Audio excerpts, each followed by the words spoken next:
Back in 2015, I built an extremely cheap budget PC for a friend, and at the heart of it was this, the ECS NM70i2 ITX motherboard. This board comes with an integrated Celeron 1037U dual-core, 1.8 GHz, no hyperthreading CPU. Even back in its day, this cheap CPU was very low tier. It was meant for the most basic applications. I mean, just look at that heatsink and fan, it's smaller than my watch. Despite this low-powered CPU, ECS somehow decided to put it on an ITX board together with a PCIe X16 slot. This created a very special segment of budget gamers that laid completely outside the mainstream and meta builds. I tossed in a second-hand GTX 650 Ti boost, 8GB of RAM and an SSD, and you got a pretty decent working gaming PC. But that was in 2015. So the question is, how does this PC perform today in 2021?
Unsurprisingly, the system struggles a lot.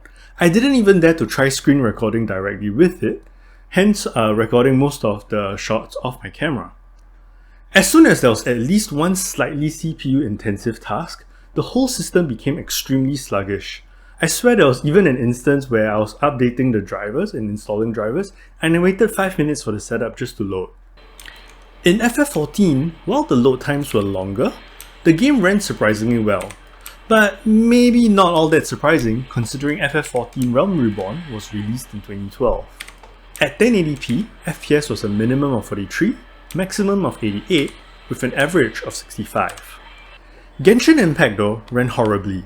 I was a little surprised by this one because this is a game that basically runs fine on an iPhone X that was released in 2017. I tried to lower the settings as much as possible, but it largely remained unplayable even at 720p. FPS was a minimum of 14, maximum of 31, averaging at 25.